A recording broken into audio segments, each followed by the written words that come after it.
एक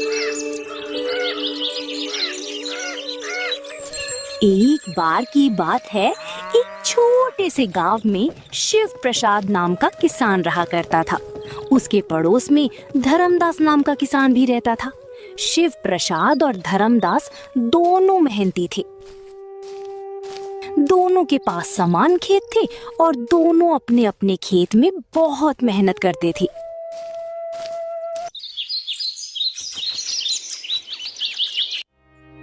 मेरे ही खेत में कम फसल पैदा होती है, जबकि मैं भी धर्मदास जितना ही मेहनत करता हूँ, पर हमेशा मेरी फसल धर्मदास से कम ही होती है। इसी बात को लेकर वो हमेशा धर्मदास से जलता था।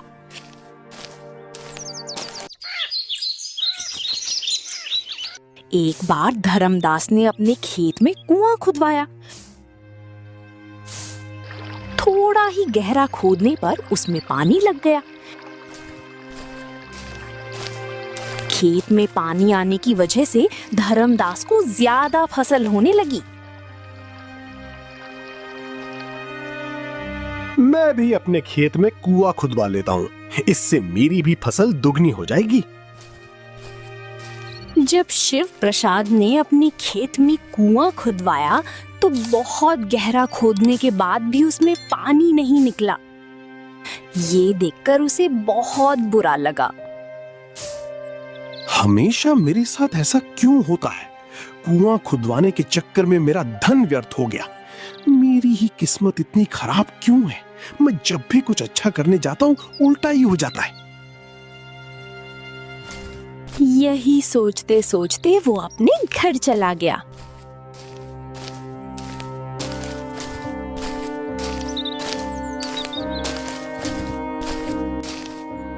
आप इतने परेशान क्यों लग रहे हैं? आप तो कुआं खुदवाने गए थे ना? क्या हुआ? कुआं खुद गया? क्या बताऊं कुंती, मेरी तो किस्मत ही खराब है। मैंने इतना गहरा खोदा, फिर भी उसमें पानी नहीं निकला, और धर्मदास का कुआं थोड़ा ही गहरा था, फिर भी उसमें पानी लग गया।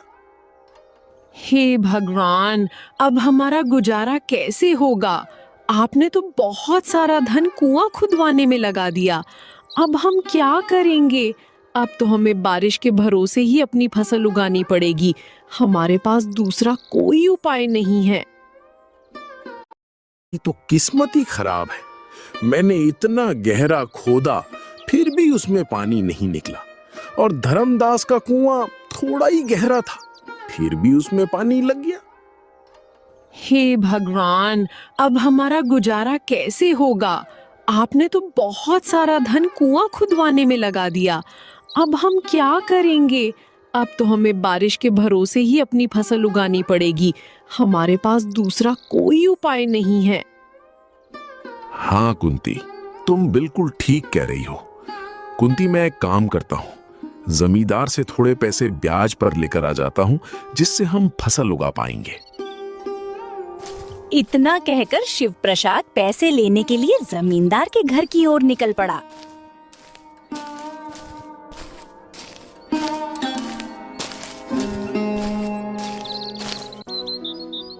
जमींदार जी, थोड़े पैसों की जरूरत थी।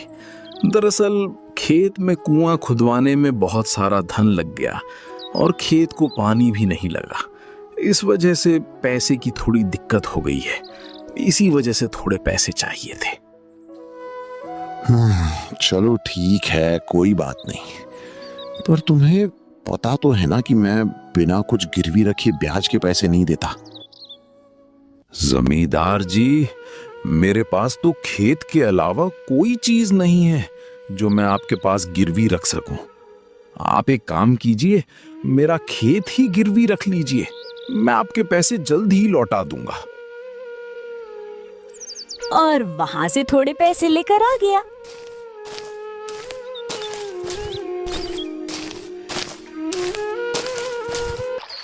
ऐसे ही कुछ दिन बीत गए। थोड़े दिनों बाद धर्मदास और शिव प्रसाद दोनों के खेतों में फसल उगने लगी।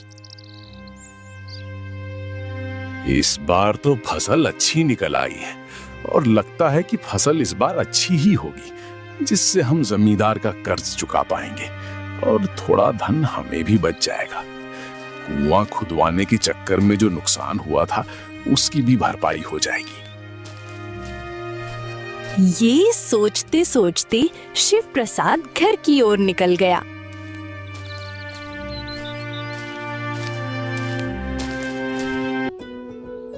आ गई आप? और बताइए, फसल कैसी है? ठीक से तो हुई है ना? हाँ कुंती, फसल इस बार अच्छी उगी है। ऐसा लगता है कि हमें इस बार अच्छा मुनाफा होगा। जमींदार का कर्ज चुकाकर कुछ पैसे बच भी जाएंगे। भगवान का लाख लाख शुक्र है जो हमारी फसल ठीक है। अब हमारे दिन भी अच्छे हो जाएंगे। ये सोचकर दोनों पति पत्नी बहुत खुश हो गए। ऐसे ही कुछ दिन और बीत गए। शिव प्रसाद और धर्मदास के खेत लहलहाने लगे, लेकिन फसल पूरी पकने से पहले ही एक दिन अचानक बहुत तेज बारिश शुरू हो गई। जोरों से हवा चलने लगी और इतनी तेज बारिश और हवा की वजह से सारी फसल खराब हो गई।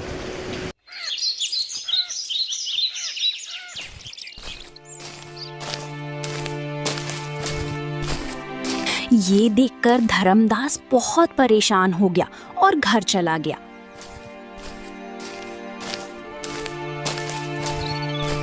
पर यहाँ शिव प्रसाद धर्मदास से ज्यादा परेशान था, क्योंकि उसने बुआई के लिए जमींदार से कर्ज लिया था। अब वो कर्ज कैसे चुकाएगा?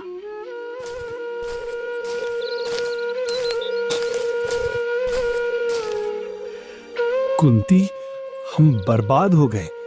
पूरा खेत पानी से लबालब भरा है। सारी फसल खराब हो गई। मुझे तो कुछ समझ नहीं आ रहा। अब मैं क्या करूं? अब हम जमींदार के पैसे कैसे लौटाएंगे? अजी, आप हिम्मत मत हारिए, कोई ना कोई उपाय जरूर होगा। थोड़ी हिम्मत रखिए। ऐसे ही कुछ दिन और बीत गए। एक दिन धर्मदास शिव प्रसाद के घर के सामने से गुजर रहा था। तभी शिव प्रसाद ने उसे आवाज दी। अरे धर्मदास भाई, कैसे हो? हाँ शिव प्रसाद भाई, ठीक हूँ। तुम बताओ, तुम कैसे हो? सब कुछ कैसा चल रहा है? क्या बताऊं धर्मदास भाई, पिछली बार आंधी तूफान की वजह से सारी फसल खराब हो गई और जमींदार से जो कर्ज उठाया था वो भी नहीं चुका पाया। बहुत तकलीफ में हूँ। कुछ समझ में नहीं आ रहा कि क्या करूं। और तुम कहाँ जा रहे हो? अरे शिव प्रसाद भाई, मेरा भी बहुत नुकसान हो गया। इतनी अच्छी फसल आई थी, सब की सब खराब हो गई। बहुत नुकसान हो गया। अभी फिर से बुआई करने जा रहा हूँ। अब सब भगवान के ऊपर छोड़ देता हूँ। अगर भगवान की कृपा रही तो इस बार फसल अच्छी होगी। इतना कहकर धर्मदास खेत की ओर निकल गया। धर्मदास के जाने के बाद शिव प्रसाद सोचने लगा।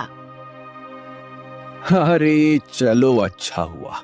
मेरी तो फसल इतनी ज्यादा नहीं थी। हर बार की तरह धर्मदास की फसल मुझसे ज्यादा ही होने वाली थी, यानी कि उसका ज्यादा नुकसान हुआ है। ये सोच सोचकर शिव प्रसाद मन ही मन खुश हो गया। उधर धर्मदास फिर से बुवाई की तैयारी करने लगा। खेत में काम करते वक्त उसे अपने खेत में गुप्त धन से भरा हुआ एक घड़ा मिला।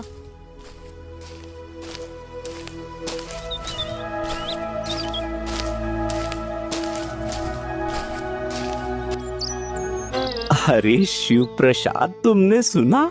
वो अपना धर्मदास भाई है ना, उसके खेत में एक सोने का घड़ा मिला है। उसकी तो किस्मत ही चमक गई। सच में धर्मदास तो बहुत नसीब वाला निकला। शिव प्रसाद को ये सुनकर बहुत जलन होती है। उसे बहुत गुस्सा आता है और वो गुस्से में घर चला जाता है।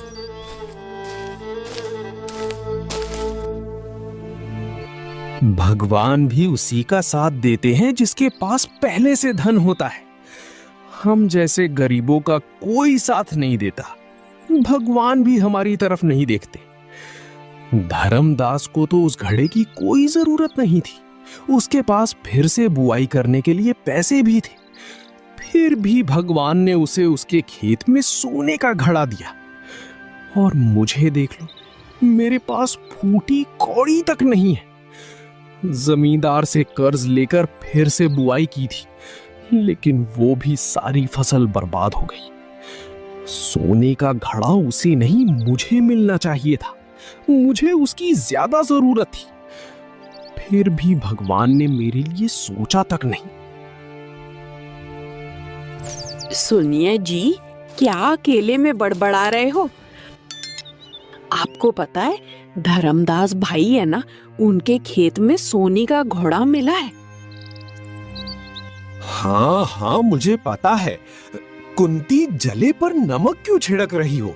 मैं जानता हूँ कि सोने का घड़ा मिला है। बार बार कहने की जरूरत नहीं, पूरे गांव को पता है।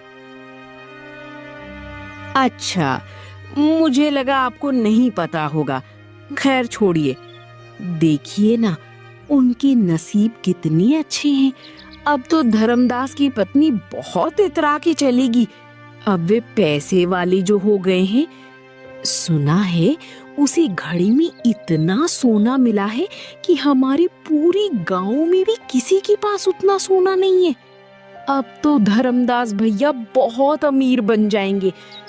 काश वो घड़ा हमारे खेत में मिल जाता तो कितना अच्छा होता। हम गांव में सबसे अमीर बन जाते।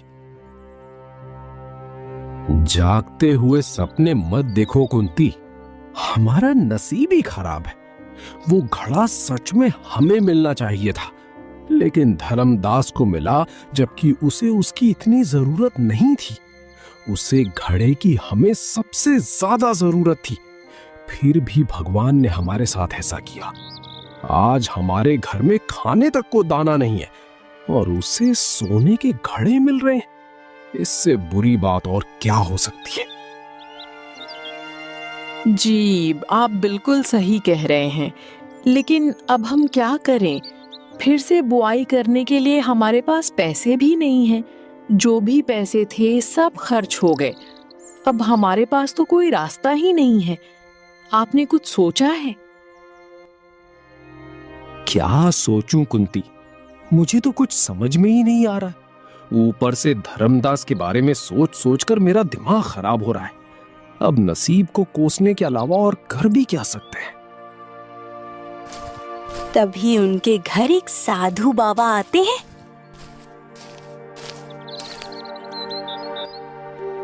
बेटी, एक गिलास पानी तो देना।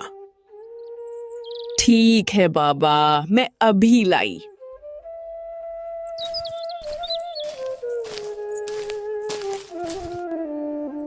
क्या हुआ बेटे, बहुत परेशान दिखाई दे रहे हो?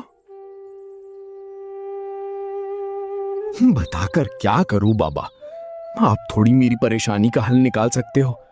मेरा तो नसीब ही खराब है। किसी और से क्या कहना जब हमारे नसीब में ही खोट हो। ऐसी बात नहीं है बेटा, तुम मुझे अपनी परेशानी तो बताओ। मुझे जो बन पड़ेगा मैं जरूर करूंगा। शिव प्रसाद बाबा को अपनी सारी परेशानियां बताता है। फिर बाबा उसे कहते हैं, चिंता मत करो बेटे, मेरे पास तुम्हारी हर समस्या का हल है। मैं तुम्हारी सारी गरीबी मिटा सकता हूँ। मैं तुम्हें ऐसा वरदान दूंगा कि तुम्हारी सारी समस्याओं का समाधान हो जाएगा।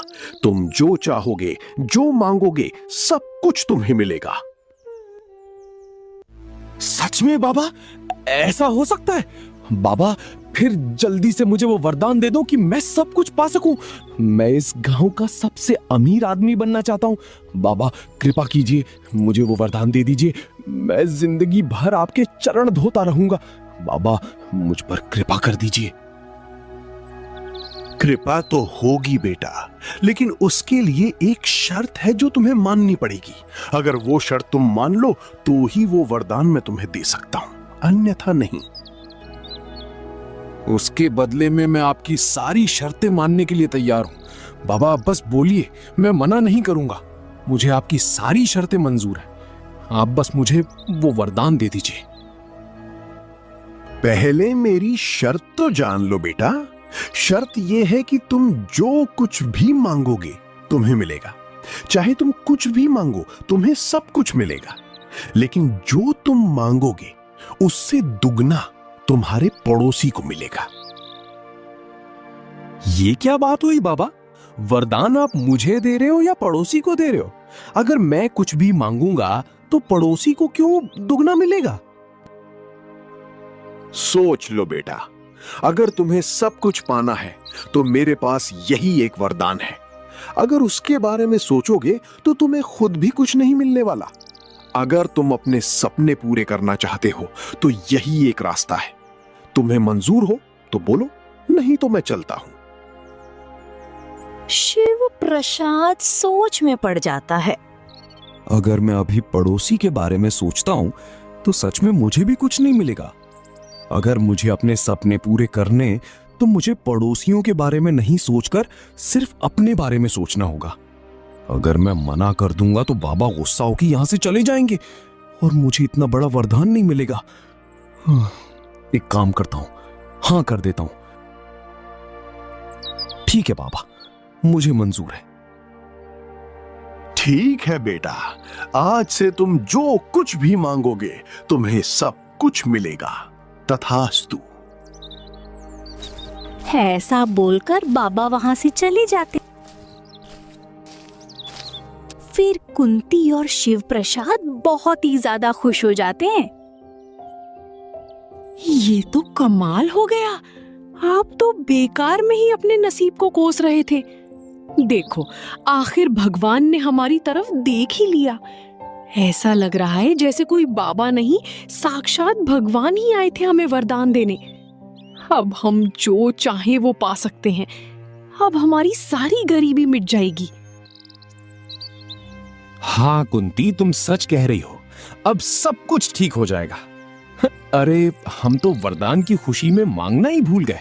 पहले देख तो लो वरदान काम करता भी है या नहीं। कुछ मांग कर तो देखो। अरे हाँ। कुंती, मैं तो भूल ही गया। कुंती, हमारी फसल खराब हो गई थी ना, इसलिए मैं फसल के बारे में ही मांगता हूं। हे भगवान, मुझे इस बार इतनी फसल देना कि पूरे गांव में मेरे जितनी फसल किसी के पास ना हो। अब देखते हैं कुंती कि इस बार किसको कितनी फसल होती है।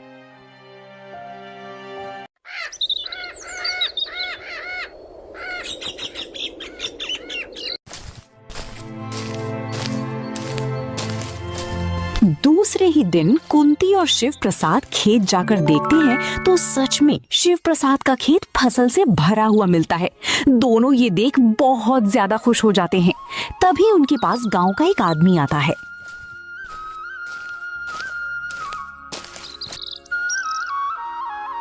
अरे शिव प्रसाद, ये तो चमत्कार हो गया। तुम्हारी फसल तो देखो, तुम्हारी भी इतनी अच्छी फसल आई है। तुम्हारी भी का क्या मतलब है? और किसकी फसल अच्छी आई है? अरे अपने धर्मदास भाई है ना, अभी अभी उनके खेत देखकर आ रहा हूं। तुम्हारी खेत से दुगुनी फसल है। मैं तो हैरान हूं, इतने कम समय में ये कैसे हो सकता है? तुम दोनों की फसलें एक जैसी कैसे आ सकती हैं? शिव प्रसाद को ये सुन बहुत गुस्सा आता है। उसे वरदान याद आता है। कुंती, ये तो कोई बात नहीं हुई। मेहनत हम करें और फल धर्मदास को दुगना मिल रहा है। हमसे दुगुनी फसल उसे हो गई, जबकि उसे तो कोई ऐसा वरदान भी नहीं मिला था। ये सब मेरी वजह से हुआ है। मेरी वजह से धर्मदास को दुगनी फसल मिल रही है। ये तो बहुत बुरी बात है। अब क्या कर सकते हैं, वरदान ही ऐसा मिला है। अगर आप धर्मदास के बारे में सोचेंगे तो हमारे भी अच्छे दिन कभी नहीं आएंगे। आप कुछ भी मांगोगे तो धर्मदास को दुगना ही मिलने वाला है। अब उसके बारे में सोचना बंद कर दो, खुद के बारे में सोचो। देखिए ना, कितनी कितनी अच्छी फसल हुई है। इतनी फसल तो हमें इतने सालों में कभी नहीं हुई। अब हम इस फसल को बेचकर जमींदार के पैसे लौटा सकते हैं। अब हमारे ऊपर कोई कर्जा नहीं रहेगा। हाँ कुंती, तुम सही कह रही हो। मुझे धर्मदास के बारे में इतना नहीं सोचना चाहिए। उधर गांव वाले धर्मदास के खेत की चर्चा कर रहे होते हैं। अरे धर्मदास, क्या जादू कर दिया भाई, ये तो कमाल ही हो गया। इतनी सारी फसल, इतनी फसल तो हमारे पूरे गांव में किसी के नहीं है। तुम्हारी तो किस्मत ही चमक गई। तू तो बहुत नसीब वाला है भाई। हाँ भाई, सच में ईश्वर की बड़ी कृपा है। मैं तो सोच भी नहीं सकता था कि मुझे इतनी अच्छी फसल होगी, और वो भी इतनी जल्दी। मेरे लिए भी ये चमत्कार से कम नहीं है। शिव प्रसाद वहां खड़े होकर सारी बातें सुनता है, फिर गुस्से से घर चला जाता है और घर जाकर निराश होकर बैठ जाता है। अभी क्या धर्मदास की फसल को देखकर इतना निराश हो रहे हैं? आप तो भूल ही गए कि आपको कितना बड़ा वरदान मिला है। हम जो चाहें वो पा सकते हैं। आप उसकी ओर ध्यान देना छोड़िए। मैं तो कहती हूँ आप अपने लिए एक बड़ा सा घर मांग लीजिए। देखिए ना, हम कितने छोटे से घर में रह रहे हैं। हाँ कुंती, शायद तुम ठीक कह रही हो। मैं हमारे लिए एक बड़ा घर मांग लेता हूँ। हे भगवान, मुझे एक बड़ा सा घर दे दो। तभी देखते ही देखते चमत्कार हो जाता है और शिव प्रसाद का छोटा सा घर एक बड़े से घर में बदल जाता है। तभी जोर से पड़ोसी की आवाज आती है। इतनी ज्यादा तेज आवाज सुनकर शिव प्रसाद बाहर जाकर देखता है तो बहुत भीड़ लगी होती है। वो देखता है कि धर्मदास का घर शिव प्रसाद से भी बड़ा हो चुका है। सारा गांव वहां इकट्ठा हो जाता है और धर्मदास की घर की प्रशंसा करने लगता है। धर्मदास का इतना बड़ा घर देखने के बाद शिव प्रसाद के घर की ओर कोई ध्यान भी नहीं देता। हमारे घर की ओर तो किसी का ध्यान ही नहीं जा रहा। सारे लोग धर्मदास का घर देखने के लिए उतावले हो रहे और उसके घर की ओर भागे चले जा रहे। शिव प्रसाद भी धर्मदास के घर के सामने जाकर भीड़ में खड़ा हो जाता है। अरे भाई धर्मदास, तुम्हारी तो किस्मत बदल गई भाई। इतना बड़ा घर, ये चमत्कार कैसे हुआ? तुम तो पूरे गांव में अमीर हो गए हो। अरे भाई, ऐसी कोई खास बात नहीं है। मैं भगवान का बहुत बड़ा भक्त हूँ। शायद इसीलिए उन्होंने खुश होकर मुझ पर कृपा की है। ये सब मेरे कर्मों का फल है। मैं जो भी मांगता हूँ, ईश्वर मेरा कहा हुआ झट से मान लेते हैं। ये सब बातें शिव प्रसाद भीड़ में से सुन रहा होता है और गुस्से से आग बबूला हो जाता है। ये तुम्हारे कर्मों का नहीं, ये मेरी कृपा से तुम्हें मिल रहा है। तुम्हें जो कुछ भी मिल रहा है, सब मेरी वजह से मिला है। ये सोचते सोचते गुस्से से शिव प्रसाद घर चला जाता है।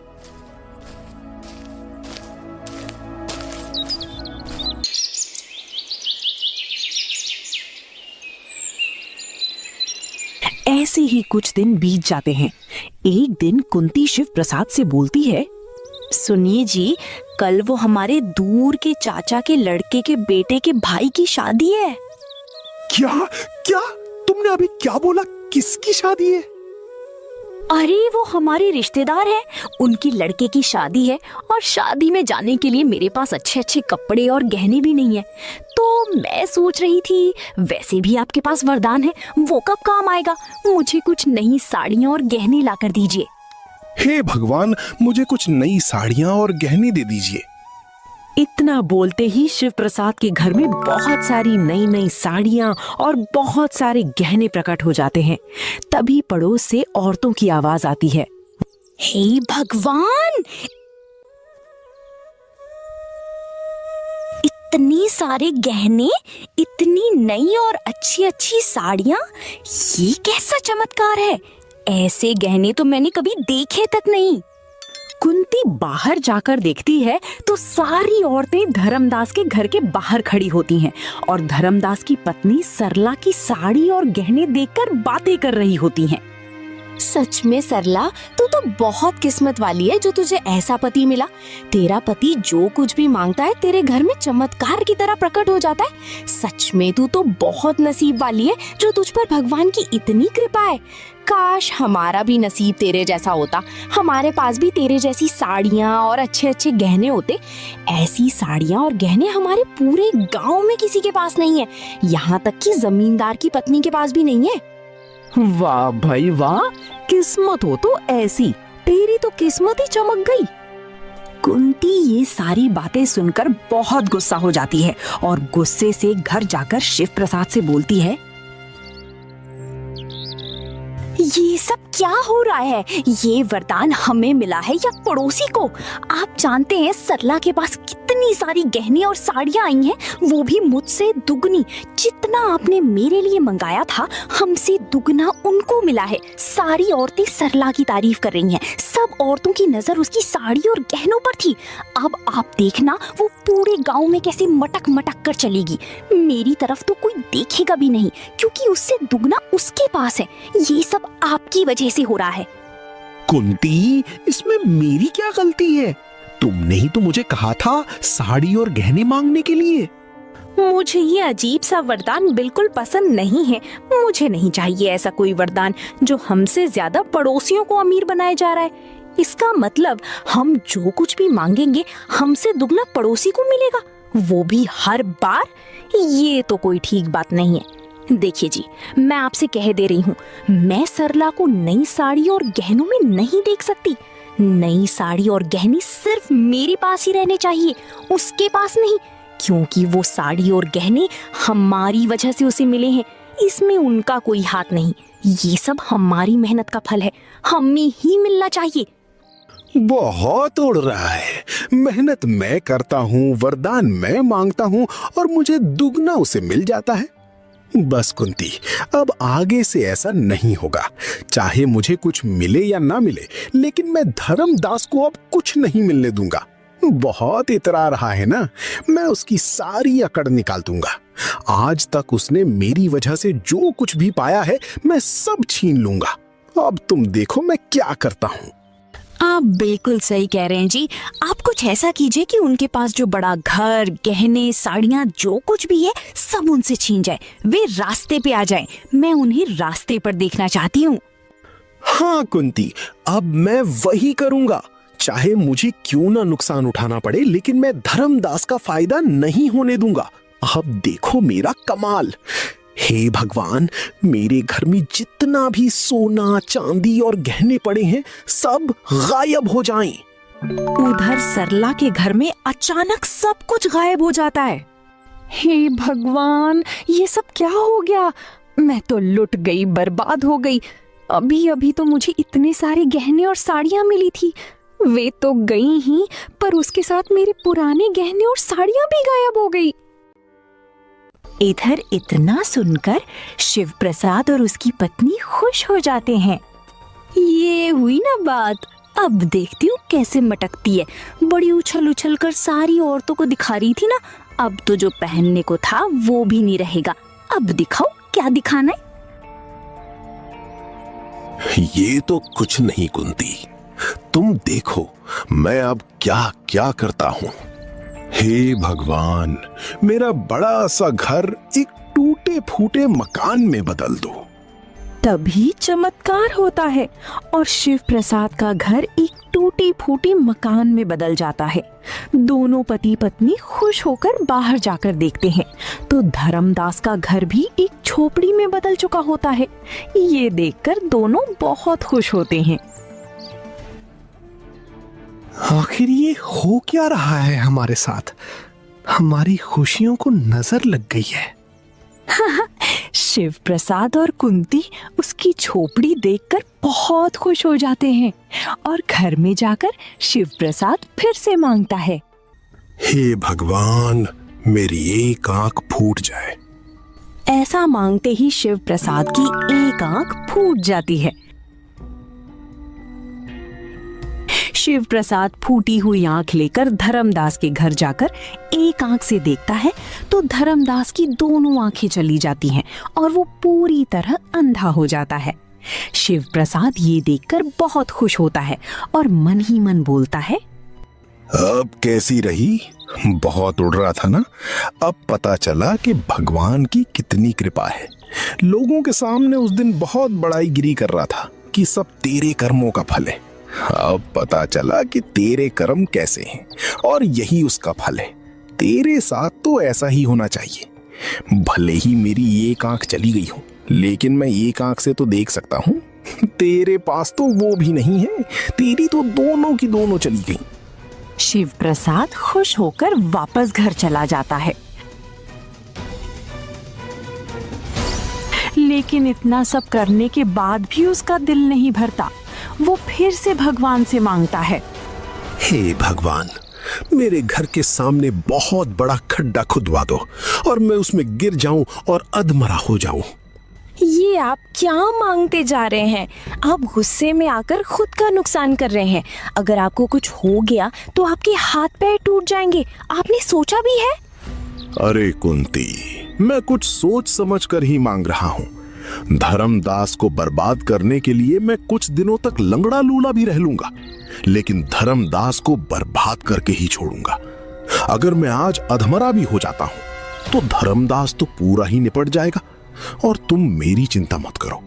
एक बार धर्मदास को बर्बाद कर दूं, उसके बाद हमारे पास तो वैसे भी वरदान है ही।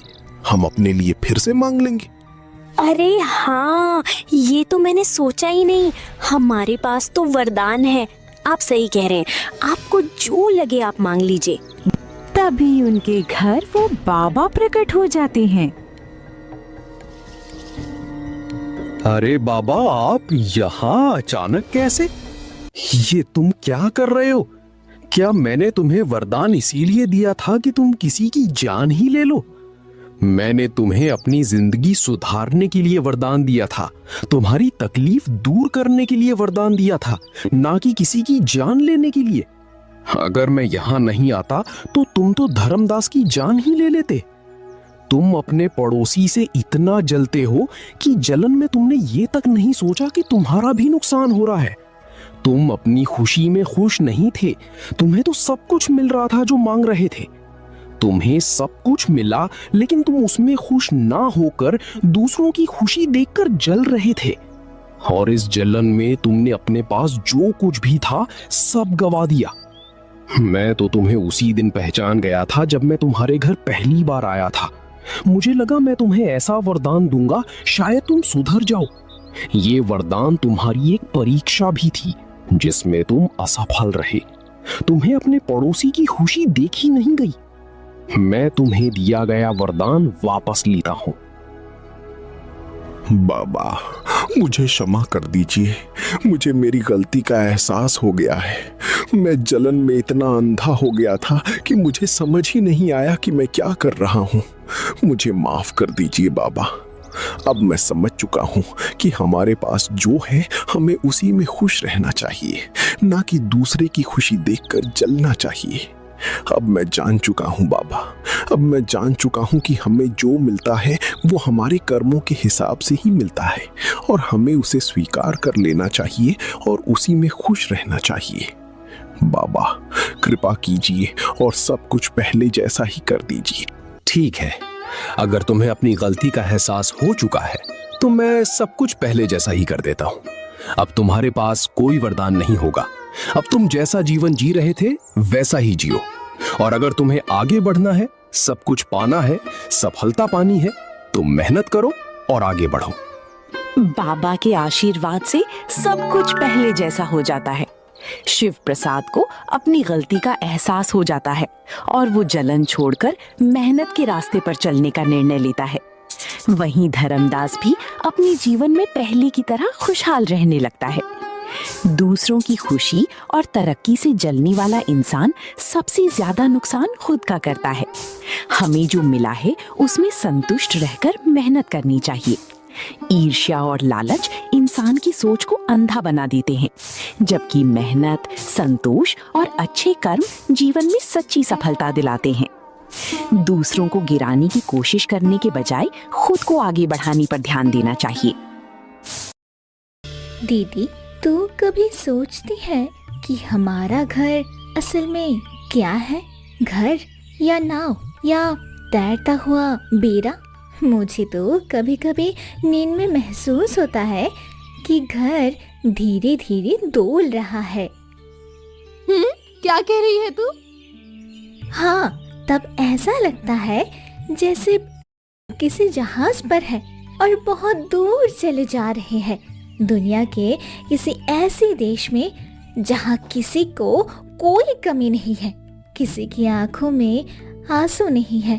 क्या तुझे कभी ऐसा नहीं लगता दीदी, रात को जब घर थोड़ा सा झुकता है तब क्या तुझे भी नहीं लगता कि हम कहीं जा रहे हैं? तेरी सपने देखने की आदत कभी नहीं जाएगी बिनी। घर तो घर ही है। बाबा ने इसे अपने हाथों से बनाया था। याद है कैसे वो बड़े बड़े बांस काटते थे, माँ रस्सी बटती थी और तू छोटी सी बच्ची बनकर बांस के लट्ठों पर बैठकर गाना गाती थी। बाबा कहते थे ये घर तैरेगा लेकिन कभी डूबेगा नहीं। मैं आज भी बाबा की बात पर यकीन करती हूँ, तू भी कर। बाबा की बात करते ही तेरी आंखें भर आती है दीदी। मैं देख पाती हूँ तू छुपाती है, लेकिन मैं जानती हूँ बाबा माँ चले गए, पर ये घर तो है, ये नदी है, तू है, मुझे और क्या चाहिए बोल। बस कभी कभी लगता है कि गांव के लोग हमें थोड़ा अलग नजरिए से देखते हैं, जैसे हम यहाँ के हैं ही नहीं। दूसरों की बातों पर ध्यान मत दिया कर।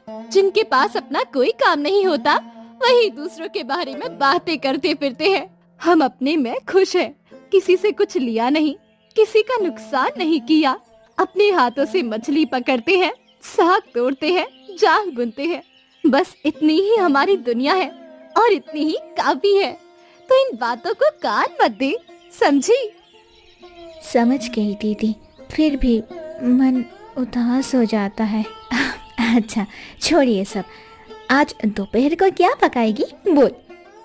कल जो मछली पकड़ी थी उसी का शोरबा बनाऊंगी और किनारे पर अरबी के पत्ते हैं, थोड़ी देर बाद तोड़ लेना। दीदी वो देख, बादल कैसे काले होते जा रहे हैं, जैसे किसी ने आसमान में सियाही बिखेर दी हो। लगता है इस बार बारिश बहुत भारी होगी, पिछले साल से भी ज्यादा। नदी का पानी कल से ही बढ़ रहा है। ध्यान दिया तूने? किनारे के कीचड़ पर जो निशान था वो सुबह से ही डूब चुका है। मुझे थोड़ा डर लग रहा है दीदी। डरने से काम नहीं चलेगा बिनी, रस्सियों को मजबूती से बांध। देख रही है उस कोने की गांठ ढीली हो गई है। बाबा सिखाते थे एक गांठ ढीली मतलब पूरे घर पर संकट। आ मैं पकड़ती हूँ, तू खींच।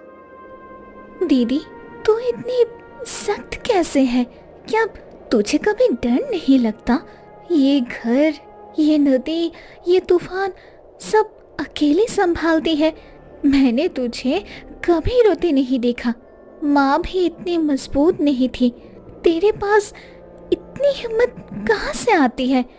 मुझे तो डर लगता है, तो लगता है पैरों के नीचे से जमीन खिसक गई।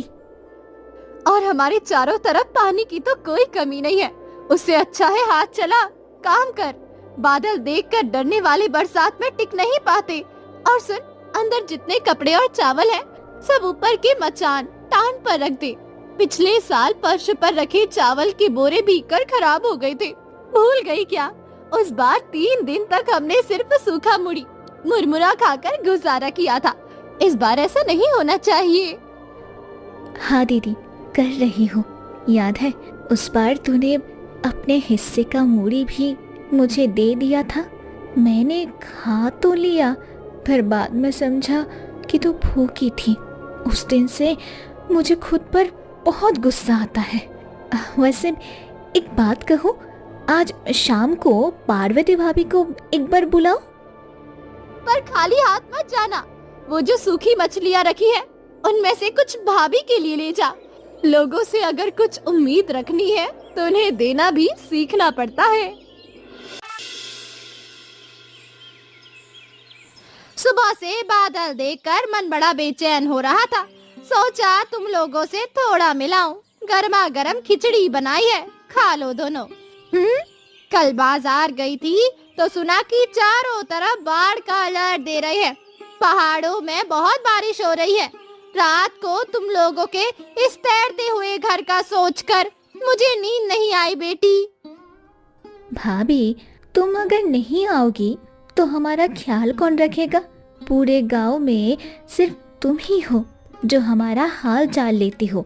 बाकी सब तो दूर से देखते रहते हैं, कोई पास नहीं आता, बात नहीं करता। बस तुम और दुलाल मास्टर जी, इन दोनों के अलावा हमारा और कौन है? तेरी दीदी खुद कुछ नहीं खाती, सब तुझे खिला देती है। मैं देखती हूँ और समझती भी हूँ। वो अपने शरीर का जरा भी ध्यान नहीं रखती। खैर छोड़ वो बात, एक जरूरी बात कहनी है बिनी, जरा ध्यान से सुन। क्या बात है? गांव के लोग बुरे नहीं है, समझी, लेकिन श्याम मंडल का असर बहुत ज्यादा है। वो जो कहता है गांव के कई लोग वही सुनते हैं। कल मैंने उसे तुम लोगों के इस किनारे की तरफ देखते हुए खड़े देखा था। साथ में वो नाप जोख करने वाला आदमी भी था, वही जो शहर से आता है और हाथ में फीता लेकर घूमता है। क्यों? मुझे लगता है वो ये जगह हड़पना चाहता है। बिनी, अपनी दीदी से कहियो कि संभल कर रहे। श्याम मंडल चाहे तो पूरे गांव को अपनी जेब में रख सकता है, ये बात भूलना मत। दीदी से कहूंगी तो दीदी बोलेगी हमने किसी का बुरा नहीं किया, इसीलिए डरने की कोई बात नहीं है। लेकिन भाभी, मैं जानती हूँ कि डरने की बात है। जिसके पास पैसा है उसके पास ताकत है। हमारे पास क्या है? एक तैरता हुआ घर और 2 खाली हाथ। भाभी, तुम बताओ, क्या श्याम मंडल सच में हमें यहाँ से निकाल देगा? कर पाएगा या नहीं ये तो नहीं जानती बेटी, लेकिन वो कोशिश जरूर करेगा, ये मैं समझ पा रही हूँ। तू अपनी दीदी से कहे एक बार दुलाल मास्टर जी से जाकर मिले, वो समझदार इंसान है, कोई ना कोई रास्ता जरूर निकाल लेंगे। और हाँ, ये रस्सी ले जा, मैं लाई हूँ। मोटी रस्सी है, काफी मजबूत है, बरसात में काम आएगी। मास्टर जी, आप तो गांव के सबसे बुद्धिमान व्यक्ति हैं। आपसे एक बात कहना चाहता हूँ। नदी के किनारे की वो जगह देखी आपने, जहाँ वो 2 बहनें अपना बांस का घर बनाकर बैठी हैं? वहाँ मैं एक मछली का तालाब बनाना चाहता हूँ। जगह बहुत शानदार है, नदी के मोड़ पर है, पानी आने का रास्ता भी है। सालों में लाखों का मुनाफा होगा। श्याम, वो दोनों लड़कियां वहाँ अपने पिता के जमाने से रह रही हैं। सुधीर दास याद है तुम्हें? उसने अपने हाथों से वो घर बनाया था। तुम उन्हें कहाँ भेजोगे? सड़क पर? थोड़े इंसान बनो श्याम। मास्टर जी, आप बड़ी पुरानी बात करते हैं। ये बिजनेस है, यहाँ इमोशन नहीं चलते। और वो जमीन तो सरकारी है ना, वो तो कब्जा करके बैठी है। मैं कोई जबरदस्ती नहीं कर रहा हूँ, कानून की बात कह रहा हूँ। सरकारी जमीन पर कोई घर नहीं बना सकता, यही तो आप स्कूल में पढ़ाते हैं। क्या मैं कुछ गलत कह रहा हूँ? हर जगह कानून की दुहाई मत दो श्याम। तुम्हारे घर के पीछे जो तालाब है वो भी तो कभी सरकारी था, भूल गए?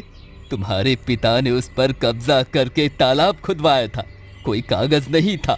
तब किसी ने कुछ नहीं कहा, क्योंकि तुम्हारे पिता के पास ताकत थी। अन्याय मत करो श्याम। मास्टर जी, आप मेरे पिता को बीच में मत कीजिए, वो दूसरा दौर था, मैं आज की बात कर रहा हूँ। अन्याय किसी दौर का नहीं होता श्याम, अन्याय हमेशा अन्याय ही रहता है। पार्वती, तुम तो उन दोनों बहनों के घर आती जाती रहती हो, तुम ही बताओ, सरकारी जमीन पर घर बनाना क्या सही है? कल ब्लॉक ऑफिस जाकर पता करके आया हूँ, वो जगह नदी के किनारे की सरकारी खास बंजर जमीन है, वो कोई कागजात नहीं दिखा पाएंगी। श्याम भैया, तुम इतने बड़े जमींदार हो, तुम्हारे पास और भी कितनी जगह है। उन 2 लड़कियों की उस छोटी सी जगह पर तुम्हारी नजर क्यों है? उनके पिता इस गांव में 30 साल रहे, तब किसी ने कुछ नहीं कहा। अब सुधीर दास नहीं है तो लड़कियां अकेली रह गई है, इसीलिए तुम लोगों की हिम्मत बढ़ गई है। क्या ये सही है? पार्वती, तुम भावुक होकर सोचती हो, मैं हकीकत से सोचता हूँ। कागज पर जिसका नाम है जमीन उसी की है। ये मेरी बात नहीं, कानून की बात है। तुम उन दोनों बहनों से कह दो भलाई इसी में है कि वे चुपचाप चली जाएं, वरना मैं थाने जाऊंगा, तब कोई कुछ नहीं कर पाएगा। मैं उनका बुरा नहीं चाहता, लेकिन मैं अपना हक भी नहीं छोड़ूंगा। तुम्हारा हक? वो जगह तो तुम्हारी भी नहीं है श्याम भैया। सरकारी जमीन तो सबकी होती है। तुम वहाँ मछली का तालाब बनाना चाहते हो, वो भी तो कब्जा ही है। फिर फर्क क्या है? फर्क सिर्फ इतना है कि तुम्हारे पास पैसा है और उनके पास पैसा नहीं है। पार्वती, तुम मुझे मत सिखाओ, मैं जानता हूँ कि मुझे क्या करना है। जानते हो तो करो, लेकिन बाद में जब नतीजा सामने आएगा तब रोना मत।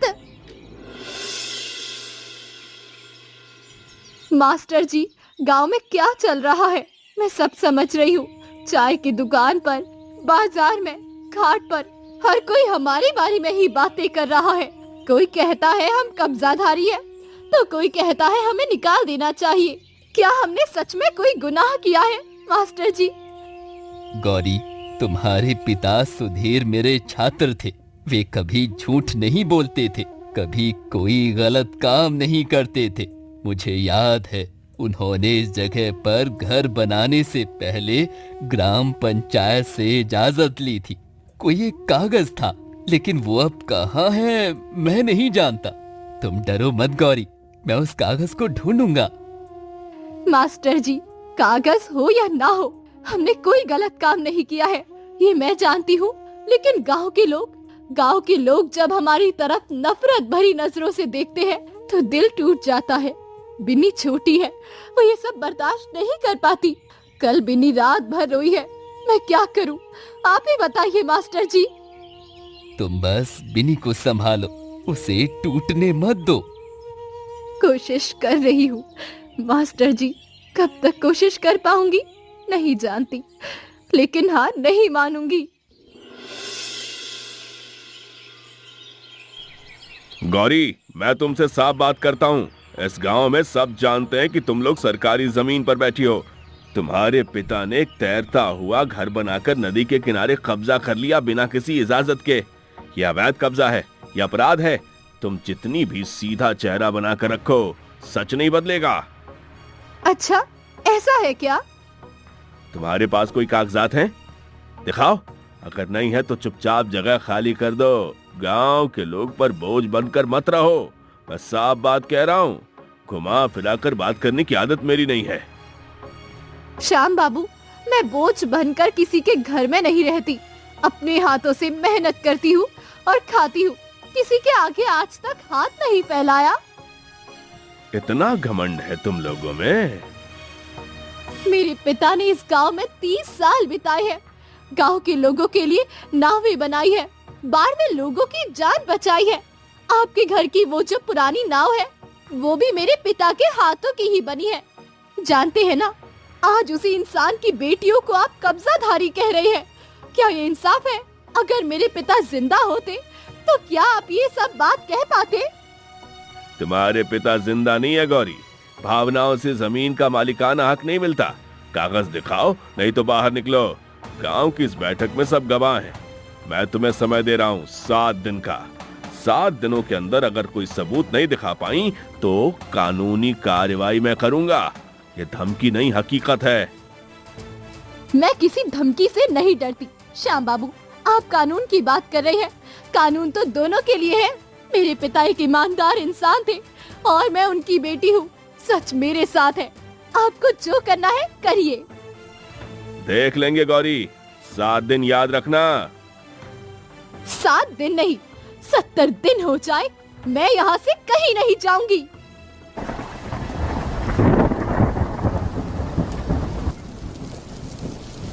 दीदी, पानी घर में घुस रहा है। देख, उस कोने की रस्सी टूट गई है। घर कांप रहा है दीदी। मुझे बहुत डर लग रहा है। आज की पंचायत की बैठक के बाद से मन वैसे ही बहुत उदास है। उस पर से ये तूफान, लग रहा है आज रात सब खत्म हो जाएगा। थोड़ा शांत हो जा बहन। हमारा घर, हमारा सब कुछ सब बह जाएगा। दीदी, हम कहाँ जाएंगे? अगर सच में घर बह गया तो हमारे पास इस घर के अलावा और कुछ है भी तो नहीं। चुप कर बिनी, डरने से हाथ पैर सुन्न हो जाते हैं। उठ, मेरी मदद कर। वो बांस पकड़, उधर के खंबे में बांधना है। जोर से खींच। हाँ हाँ, इस तरह। और रो मत, रोने से तूफान नहीं थमता। मैं हूं ना, फिर डर किस बात का? दीदी, क्या तू सच में मानती है कि हम यहाँ रह पाएंगे?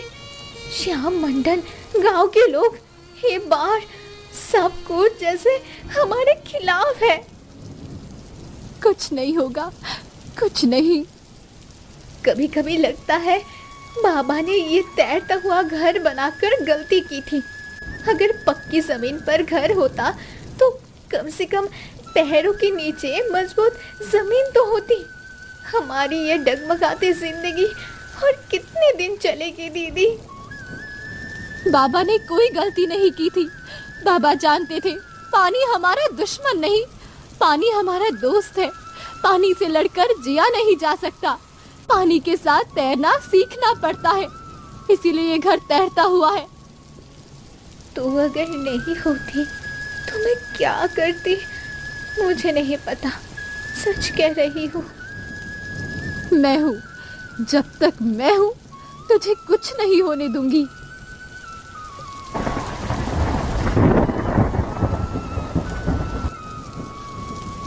गौरी, विनी, सुनो सुनो, श्याम का बेटा छोटा बबलू नदी में गिर गया है रे। नाव पलट गई है। क्या कह रही हो? कैसे? बहाव इतना तेज है कि कोई पानी में उतरने की हिम्मत नहीं कर रहा। बबलू दिखाई दे रहा है उधर दाहिनी तरफ। एक पेड़ का तना पकड़े हुए है, लेकिन कब तक पकड़े रहेगा? अगर हाथ फिसल गया तो? हाय, कोई बचाओ उसे। गांव के मध्य किनारे पर खड़े हैं, कोई पानी में नहीं कूद रहा। बहाव देखकर सब डर रहे हैं। बिनी, सुना तूने? चल चल, हमें जाना होगा, चल। दीदी, इस तूफान में, इस तेज बहाव में तू पागल हो गई है क्या? एक बच्चा नदी में है, वो मर जाएगा। चल, वक्त नहीं है। वो बांस का बेड़ा भेला खोल, रस्सी साथ ले। मैं पहले पानी में उतर रही हूँ, तो बेड़ा लेकर पीछे पीछे आ। भाभी, तुम किनारे पर ही रहो, अंधेरे में कुछ दिख नहीं रहा है। अगर हम लौट कर ना आए तो दुलाल मास्टर जी से कह देना कि हमारे बाबा के कागजात उन्हीं के पास है, उस टीन के बक्से में। ये क्या कह रही है गौरी? तुम दोनों लौट कर आओगी, जरूर लौट कर आओगी। जाओ, भगवान तुम्हारी रक्षा करे। संभल कर बेटी, संभल कर। उस पेड़ की तरफ जाओ, बबलू वही है। दीदी, मैं भी आ रही हूँ, तू अकेली नहीं जाएगी। आ, लेकिन बेड़ा मत छोड़ना, बेड़ा पकड़े रखना। मैं तैर कर जा रही हूँ।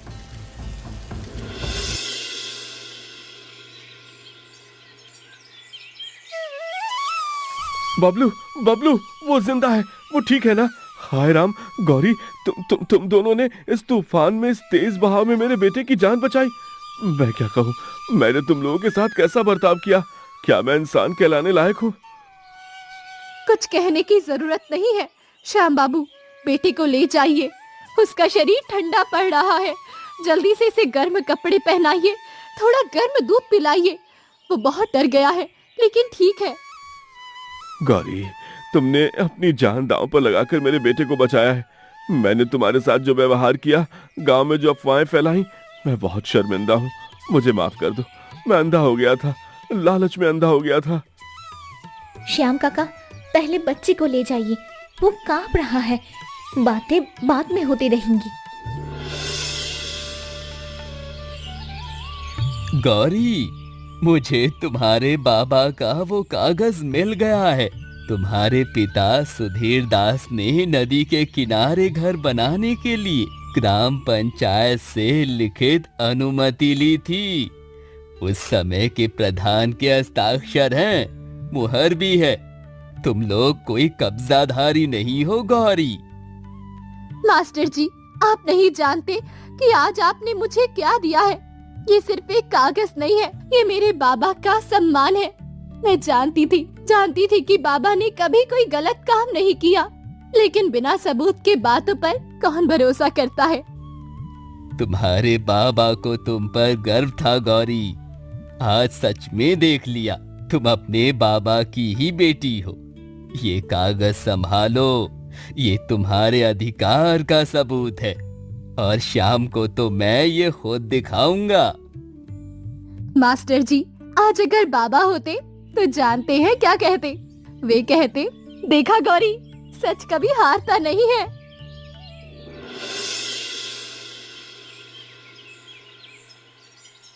गौरी, मैं आया हूँ। जानता हूँ तुम मेरा चेहरा नहीं देखना चाहती। दुलाल मास्टर जी ने मुझे वो कागज दिखाया, तुम्हारे पिता का अनुमति पत्र। तो देख लिया आपने? मैंने इतना बड़ा गुनाह किया है? तुम लोगों को कब्जाधारी कहा, गांव में बदनामी फैलाई, पंचायत की बैठक में अपमान किया, लोगों को तुम्हारे खिलाफ भड़काया, और तुमने उस रात मेरे बेटे की जान बचाई। जो इंसान तुम्हारा सब कुछ छीन लेना चाहता था, उसके बेटे के लिए तुमने अपनी जान दांव पर लगा दी। तुम्हारी जगह मैं होता तो क्या कर पाता? कभी नहीं कर पाता। अब उन सब बातों के बारे में मत सोचिए। मैं तुम्हारा ये एहसान कभी नहीं चुका पाऊंगा। मुझे माफ कर दो गौरी। मैं जानता हूँ मैं माफ करने के लायक नहीं हूँ, लेकिन मैं एक बेहतर इंसान बनने की कोशिश कर रहा हूँ। बबलू तुम्हें नहीं भूला है, और मैं भी कभी नहीं भूलूंगा। श्याम बाबू, माफ करना मुश्किल नहीं है, भूल जाना मुश्किल है, लेकिन मैं कोशिश करूंगी। सबके पिता कागज छोड़कर नहीं जाते, सबके साथ दुलाल मास्टर जी नहीं होते। आपके पास ताकत है, उसका इस्तेमाल लोगों की भलाई के लिए कीजिए, तभी आपका ये माफी मांगना सार्थक होगा।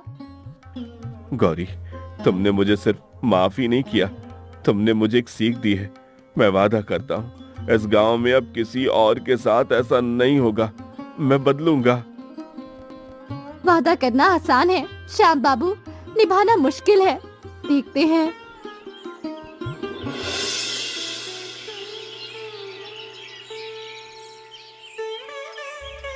बिनी, आज तुम्हारे इस छोटे से तैरते हुए घर के सामने पूरा गांव आया है। जानती हो, मैं 50 साल से इस गांव में पढ़ा रहा हूँ। कितने बच्चे मुझसे पढ़कर गए, कितनी पीढ़ियां देखी है मैंने, लेकिन आज जैसा दिन मैंने बहुत कम देखा है। मास्टर जी, मैं बचपन से सोचती थी कि हमारा घर सबसे अलग है, इसीलिए सब हमें अलग नजरिए से देखते हैं, लेकिन आज समझ आ रहा है अलग होना कोई गुनाह नहीं है। आज तुम्हें कैसा लग रहा है, बताओ? आज मुझे लग रहा है हम सच में अकेले नहीं हैं, पूरा गांव हमारा परिवार है। और मास्टर जी, एक बात कहूँ, मैं अब कभी नहीं डरूंगी। दीदी ने कहा है कि डर पर जीत हासिल करनी होती है, मैं करूंगी। बिल्कुल ठीक कहा बिनी। और सुनो, तुम्हारा घर तैरता हुआ जरूर है, लेकिन कोई तूफान, कोई बाढ़, कोई लालच इसकी जड़ों को कभी उखाड़ नहीं पाएगा। आज से तैरता हुआ घर सिर्फ 2 बहनों का घर नहीं है, ये पूरे गांव का घर है। यहाँ सबकी जगह है, सबकी। मास्टर जी, दीदी को थोड़ा बुलाओ क्या? वो उस कोने में खड़ी होकर नदी की तरफ देख रही है, शायद बाबा के बारे में सोच रही है। बुलाने की जरूरत नहीं है बिनी, उसे वहीं रहने दो। मास्टर जी, आज मेरी आंखों में आंसू आ रहे हैं। ये दोनों लड़कियां मेरी अपनी बेटी हो जैसी है। इनकी हंसी देखकर मेरा सीना गर्व से चौड़ा हो जाता है। गौरी, बिनी, तुम दोनों मेरा मान हो, बेटी। मैं भी कुछ कहना चाहता हूँ। मैंने इस गांव में बहुत सी गलतियां की हैं, सिर्फ इन 2 बहनों के साथ नहीं, और भी कई लोगों के साथ। आज से मैं खुद को बदलना चाहता हूँ। गौरी ने मुझसे कहा था ताकत का इस्तेमाल लोगों की भलाई के लिए कीजिए, मैं वही करूंगा, इस गांव के लिए, इन लोगों के लिए। श्याम काका, बातों से नहीं काम से करके दिखाइएगा। दिखाऊंगा बिनी, वादा करता हूँ।